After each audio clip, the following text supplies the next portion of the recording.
Hello, I'm Denise Jafke, and I serve as supervisor for the Cultural Resources Division at California State Parks. I also serve as the lead for Parks Maritime Heritage Program. The focus of this presentation will be about the design, implementation, and monitoring of California's first maritime heritage underwater trail. Lake Tahoe is the third deepest lake in North America, and Emerald Bay, on its southwest shore, has been deemed one of the most photographed places on Earth. Emerald Bay is a fjord embayment and has long been recognized for its spectacular natural beauty. High Sierra escarpments plunge into the narrow bay, and Finette Island sits near the bay center. The bay is the final resting place of several recreational boats, launches, and barges used on the lake during the earliest 20th century. In September 2018, California State Parks revealed the location of a select sample of submerged vessels to the public to create the Emerald Bay Maritime Heritage Trail. This discussion will focus on the goals of the project, highlight some of the resources involved, what was involved in planning, implementation, and promotion, and finally, a look at where we are now and where we want to go in the future. Parks mission statement speaks to the department's dedication to protecting its most valued natural and cultural resources while also creating high quality outdoor recreation. We serve as everyday stewards of our collective heritage, tasked to foster an appreciation of California's significant resources, both above and below the water, through interpretation and education. With thousands of sites recorded and millions of artifacts collected, we have an ethical responsibility to provide public access while also providing protection of these resources for the benefit of future generations. Encouraging public access to sensitive, sometimes fragile archaeological sites, including submerged sites, has been described as both incompatible with and contradictory to the goal of site preservation. Yet these resources are discovered and they cannot be undiscovered. And the job of managing these non-renewable resources must be a primary goal. Instilling the concept of value through educating park visitors is the best method we have to ensure the site is treated with respect and care so it will last into the future. Legislation, while effective to help control large-scale threats such as dredging, salvage, and treasure hunting, has proven relatively ineffective in controlling individualized looting and vandalism. Understanding that there's been a tradition of collecting items from California wrecks and other underwater archaeological sites, we were interested in finding a meaningful way to educate visitors about the value of submerged cultural resources located in our park's underwater areas. While California State Parks manages 280 individual park units, 19 of these also include underwater areas. 15 associated with coastal parks and 4 at inland lakes. The SS Pomona, Frolic, SS Norlina, and Maggie Ross are just a few of the underwater resources located in our parks. Aside from these well-known shipwrecks, there are dozens of submerged California Native American ancestral sites, historic era archaeological sites, and features along with lesser known wrecks like this small fishing boat. Just offshore of Boat Camp, Tahoe's only boating campground, and the historic site of Emerald Bay Resort are the remains of what is lovingly known as the mini fleet. These mostly wooden watercraft represent an exceptionally important element of Tahoe's recreational past. Individually, these small boats are interesting, but as a collection, their historic value is far greater and deserving of preservation and interpretation.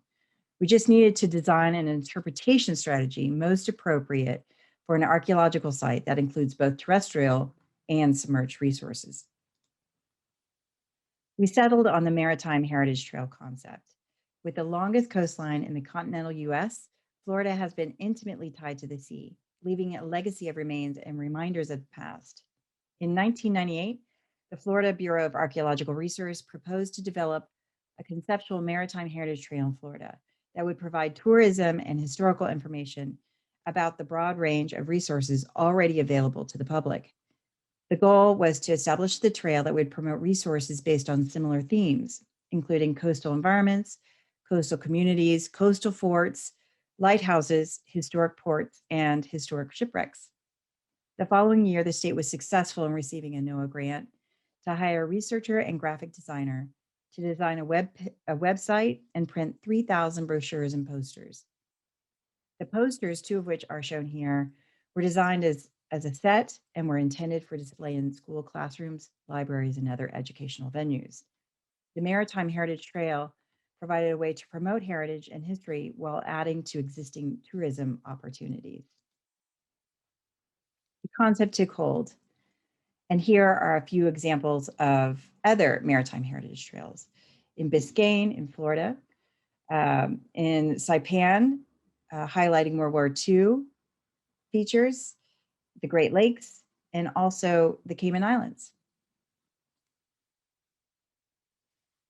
We researched many of the other trails to determine what elements would work best for Emerald Bay Maritime Heritage Trail. Working through the process of establishing an underwater trail for the Bay's sunken fleet would allow us to essentially dip our toe into the waters, as it were.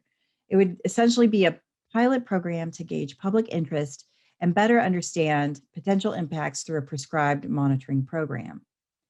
The overall objective was to plan, design, and implement the trail using submerged historic barges and small recreational boats as waypoints. Elements of the plan, including evaluating the condition of individual resources to identify which vessels we would include as part of the trail, developing a comprehensive interpretation plan that would bring together background historical research, design elements, and plan to promote the trail, design, fabricate, and install wayside interpretive panels along the shoreline and underwater, create diver information cards, establish a web page devoted to highlighting the trail, and finally, creating a video featuring the history of Emerald Bay and featuring the underwater resources that would be shown in the Park Visitor Center. Emerald Bay is about 3 miles in length and about a half-mile wide. Eagle and Emerald Points converge to create a small, shallow opening to the bay.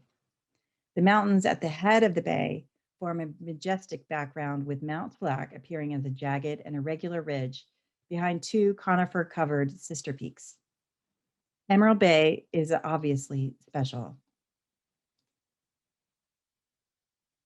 Although not readily identified as a cultural landscape, evidence of human occupation extends back 9,000 years in this area. Between 7,000 and 4,000 years ago, the climate was warmer and drier.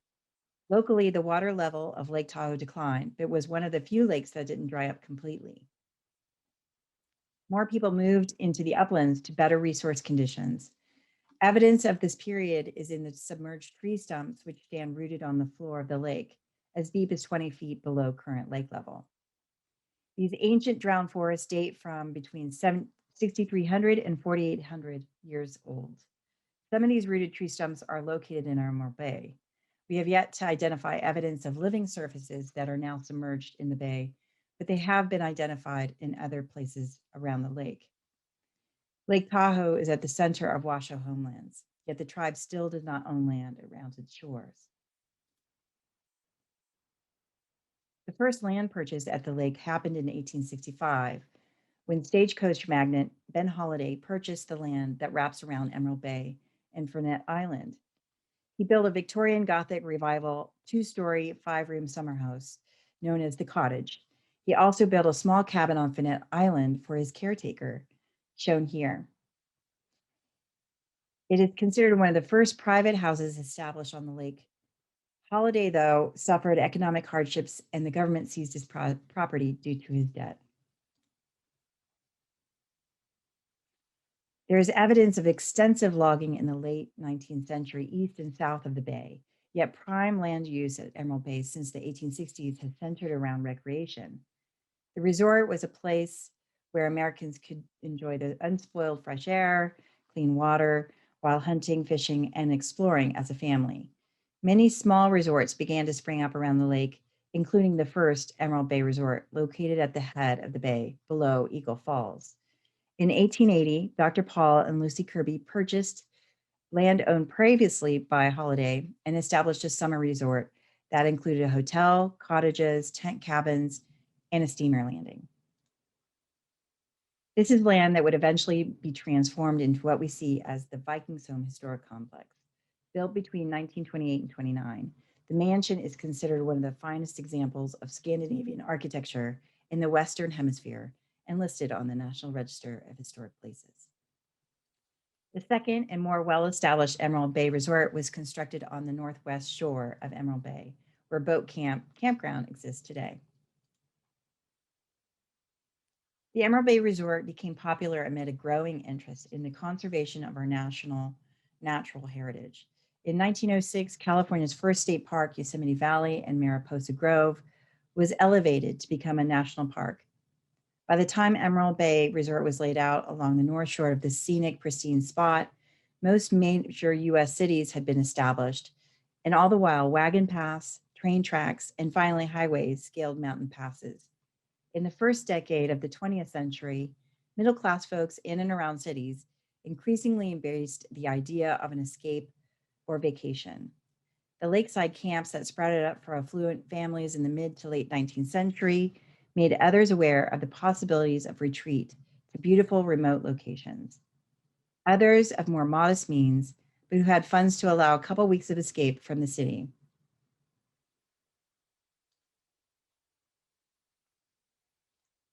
A railroad journey across the valley and into the mountains delivered passengers to their disembarkation point at the lakeside pier, where steamships and other launches awaited to transport travelers to their destinations around the lake. Properties like the Emerald Bay Resort offered an escape for newly emerging middle class families at reasonable rates. In this respect, Emerald Bay Resort is one of the few enduring lakeshore camps that persisted from the early years of the 20th century until after World War II. Numerous historic photographs and postcards, like this one, shows guests taking advantage of the boats offered by the resort. A number of the boat styles that we see in these images now only exist at the bottom of the bay. The state of California acquired much of Emerald Bay in 1854. The resort continued to operate for a few more years, but was eventually closed in 1859. Emerald Bay Resort distinguishes itself from other resort camps in California in relation to continuity and setting. In 1961, the state approved plans for a boating campground in the same general footprint of the old resort. In keeping with the trends in parks at the time, resort buildings were removed to return the area to a natural look, and the remaining boats were reportedly sunk in place.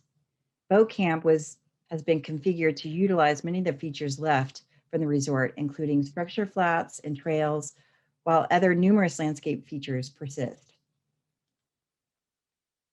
Parks is currently nominating the Emerald Bay Resort as a California Historical Landmark, with a historic district that includes 116 archaeological features associated with the resort recorded on the property, as well as the 11 small recreational boats that rest at the bottom of the bay.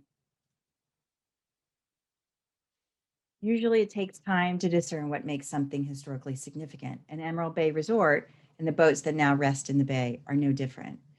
Archaeologists and historians began to take interest in documenting these resources beginning in the early 2000s. Since 2010, the Sierra District Dive Team continued the work of mapping, photographing, and monitoring the condition of these boats, and even discovering new resources along the way.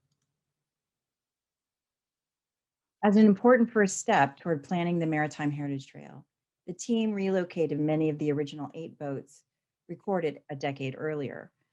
While relocating the 8, we discovered 3 more, and no, there's probably more. Primary goals included noting GPS coordinates for each vessel, confirming original measurements, noting overall condition, and systematically collecting still and video imagery of each vessel to serve as monitoring baseline data. Located across the bay from boat camp, 2 historic barges made of massive ponderosa pines sit offshore in about 10 to 40 feet of water. The northern barge, measuring about 85 feet in length, lies perpendicular to shore. The hull appears to have ground on top of several large boulders, and wake action has since worked the hull apart. The southern barge, situated parallel to shore, is the more intact of the 2 and measures over 110 feet long. 29 of the frames in this eastern transom are still attached to the northern hull side. The western transom and a majority of the southern hull side are disarticulated. Only one bulkhead and one bit remain in place.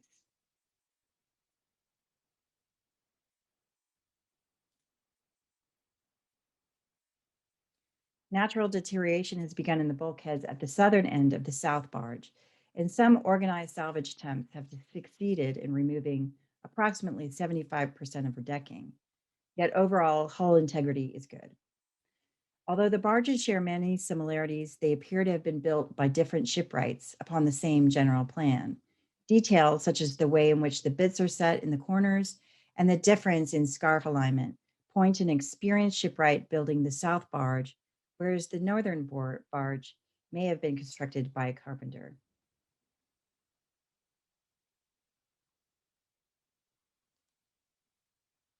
These barges represent a major mode of transportation in the last quarter of the 19th century and at the beginning of the 20th century. Their construction was quite practical, nothing exotic, yet the craftsmanship exhibited in the two barges reflects attention to detail and overall regard to the finished product. With few improved roads, it was the primary means of getting supplies and equipment around the lake. Now let's meet the Emerald Bay Resort mini fleet. These historic era vernacular boats represent 90% of the boat styles used for recreation on the lake and are one of the largest collections of early 20th century small boats known to exist in their original context in the nation. The cold Tahoe water helps to preserve these boats, some of which are over 100 years old. The fishing boat in the upper left is a small carvel built vessel with an hourglass transom and rocker keel. A live bait well is positioned between the two thwart seats in the center. Two batter boards are affixed to the outside of the transom for mounting an outboard engine. This boat is listed as one of our first waypoints on our Maritime Heritage Trail. The image on the lower left is a hard chine fishing boat. The simplicity of style is undoubtedly what makes the hard chine fishing boat not only popular historically, but still popular today. The style of hull does not require traditional rounded frames, but only a minimal number of wide, thin planks to create the hull. It also features a live bait well. The lapstrake motorboat shown in the center has the most complex hull of the collection. This type of hull was stronger and could accommodate the weight and vibrations of a small one-cylinder engine, known as a kicker. The Tahoe kayak, depicted in the upper right photo, has a traditional double-ended shape. It was once covered with a thin metal skin with either a canvas or wooden center cover. The center cover is gone with only the metal band that fit around the opening for the paddler, noting its location. The metal-hulled rowboat sits at 100 feet contour and represents a later era at the lake. We see transition in this small boat when wood and metal are combined. Although the hull on this particular rowboat is metal, all other structural pieces are made of wood. Parks Maintenance unknowingly installed a new campground water line on top of the boat, and you will notice that it is distorting the starboard side of the vessel. This has recently been corrected by shortening the water line. Thanks to maintenance. Discovered in 2015, this 27-foot launch likely represents the oldest boat in the collection and is featured as one of our waypoints along the trail.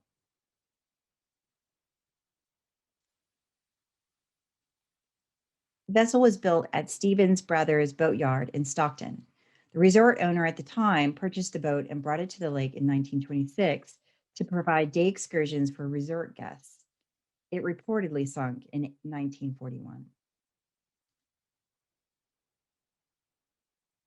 Once considered ubiquitous and ordinary, the small fleet of resort boats, including kayak, day sailor, speedboat, passenger launch, and various forms of rowboats, represent the last of their form at the lake. Although interesting as individual examples, their meaning and significance rests with the collection, which serves to represent an integral element of lake retreat experienced during the early to mid 20th century. Unlike any other California resort camp known, the very boats that were enjoyed by the visitors are still present in situ in the water near the shoreline. The Maritime Heritage Trail at Emerald Bay brings public awareness to the history, location and appreciation of Emerald Bay Resort and others like it by highlighting the collection of submerged boats. The fleet of handmade wooden boats make Emerald Bay authentically complete in a manner that no other California resort getaway camp can. Three of the 11 identified small resort boats, along with two massive sunken barges, serve as interpretive stops along this discontinuous underwater trail. These sites were selected based on their location, condition, and accessibility. What is readily apparent in their aerial photograph taken on the left is the exceptionally high boat traffic in the bay. We selected sites that would be outside of this traffic pattern and areas where boaters don't tend to moor. Although mooring outside of the approved anchorage in Emerald Bay is prohibited, it's a big lake and regulatory presence is limited, especially during the high season. The condition of the boats were also a consideration. All these boats are fragile, but some are more fragile than others.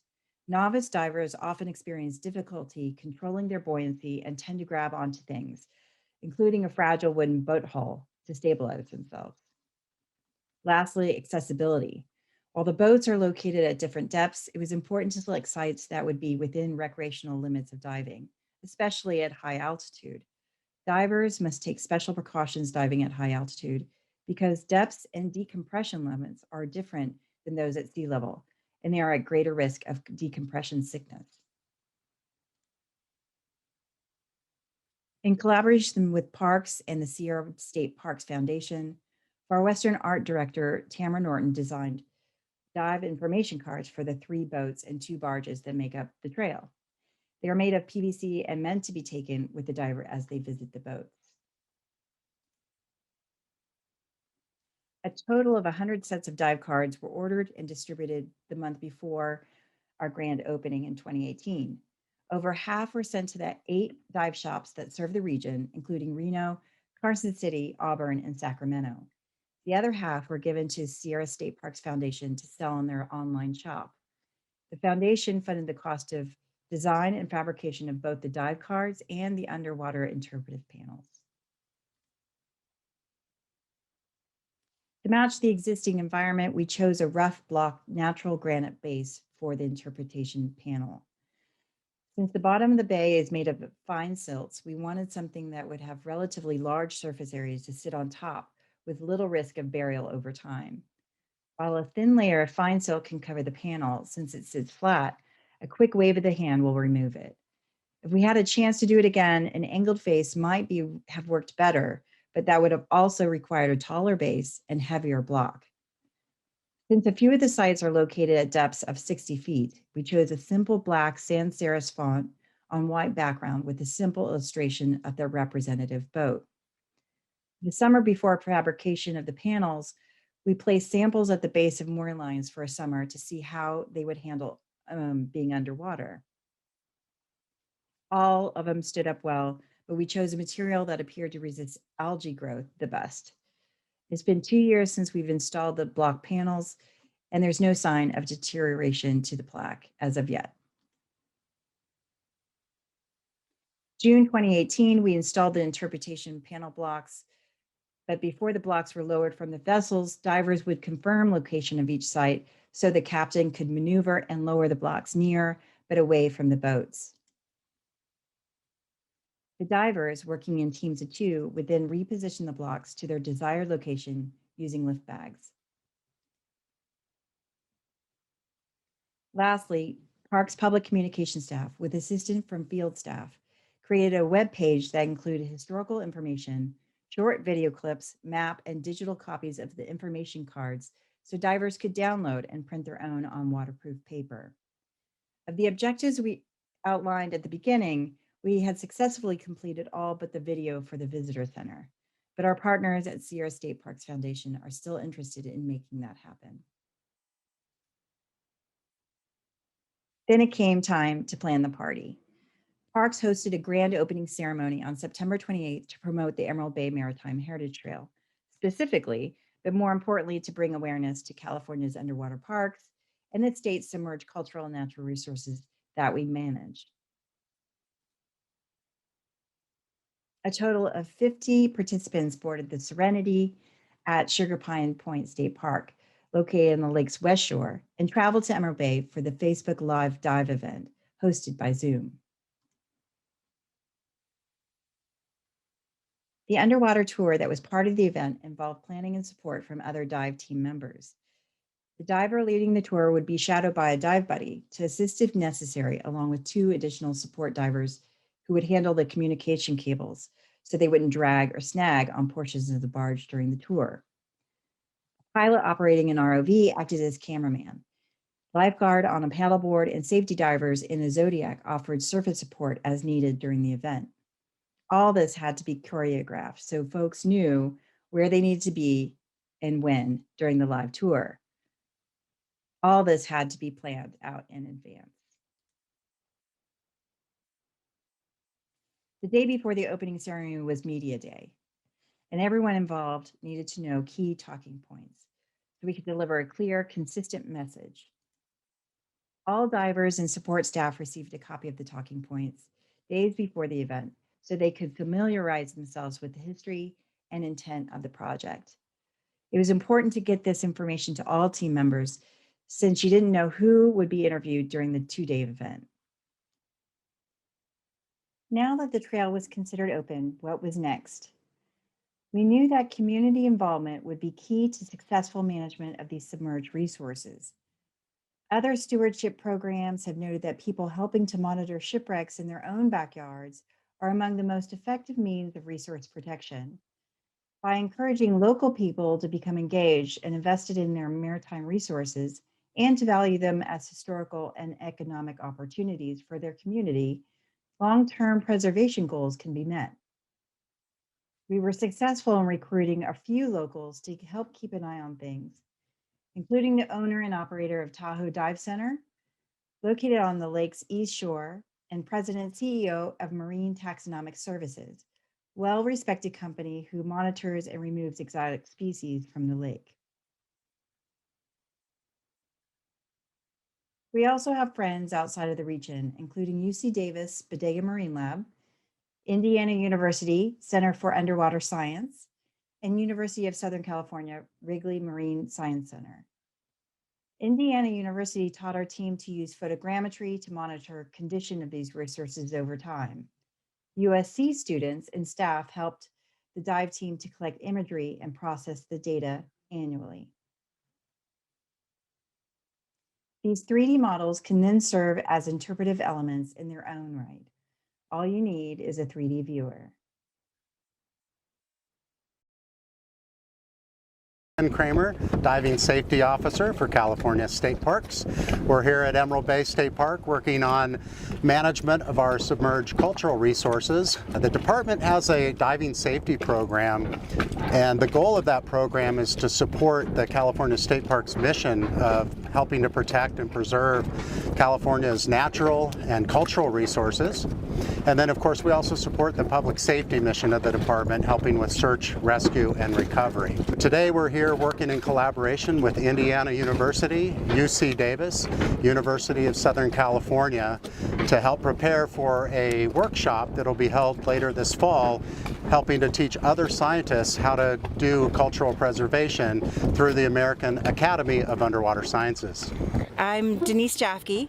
I'm the Sierra District Archaeologist, but I'm also a project leader for Maritime Heritage Program for state parks. And what we're doing out here is we're having a American Academy of Underwater Sciences conference in Tahoe, and they've asked parks to host an underwater archaeology workshop.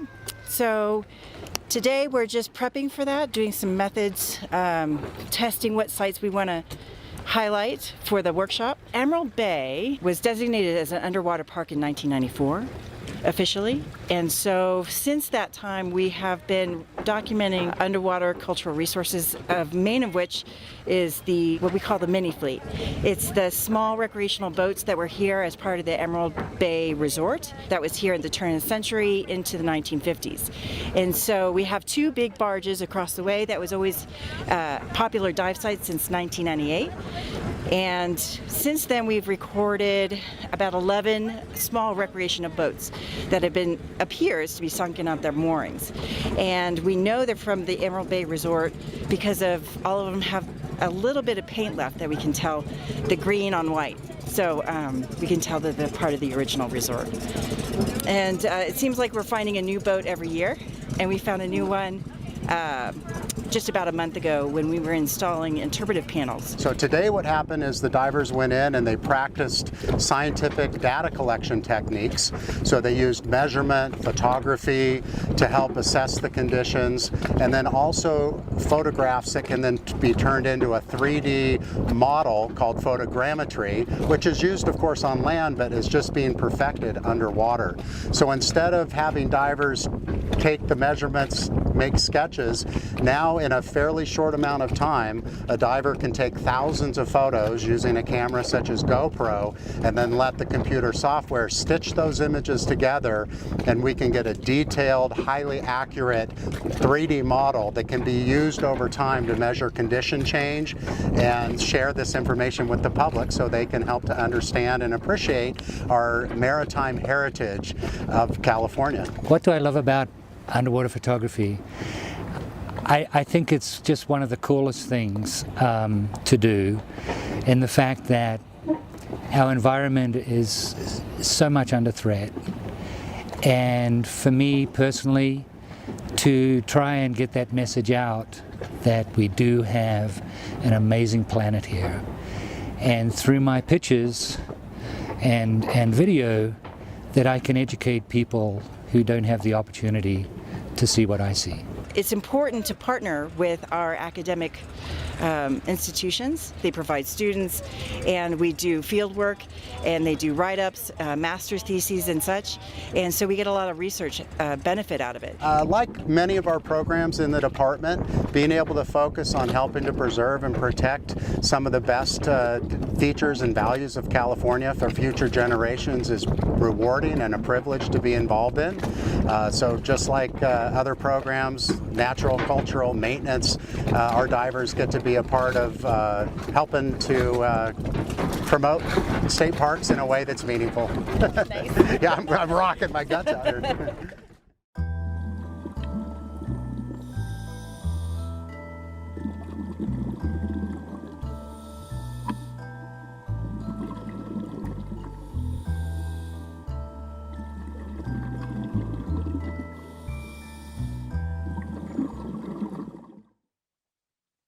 The Historic District reflects both the historic archaeological features that still exist at Boat Camp, Lake Tahoe's only boating campground, but also the shore and submerged resources that reside at the bottom of Emerald Bay.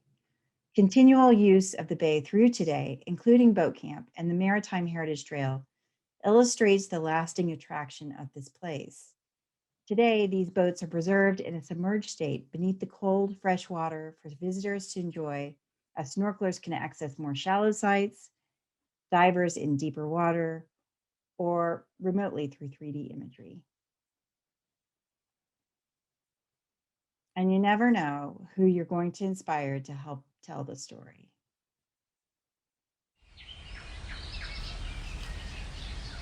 Emerald Bay Resort, founded in 1907 in Emerald Bay, Lake Tahoe, was a popular vacation site for boating, fishing, and hiking throughout the early 20th century.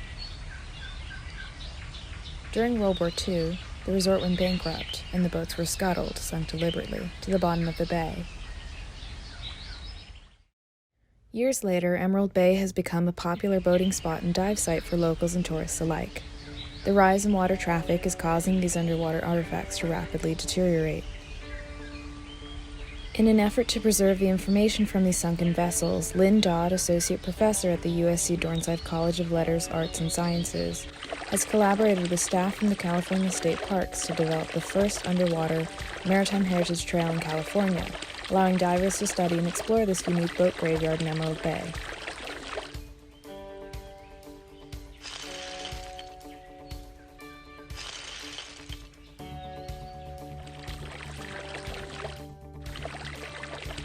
During the fall of 2019, USC's first virtual and digital culture, heritage, and archaeology class traveled to Lake Tahoe to capture images of the boats and translate them into 3D models using a process called photogrammetry.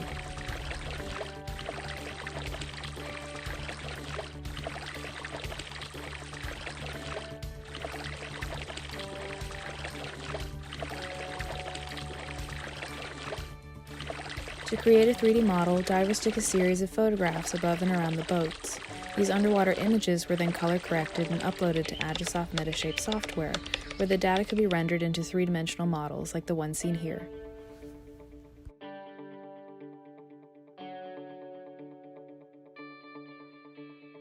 Every year, Professor Lynn Dodd and USC students will return to the site to continue investigating the changes in the boats, which will allow archaeologists to examine how underwater tourism is affecting the lifespan of these artifacts.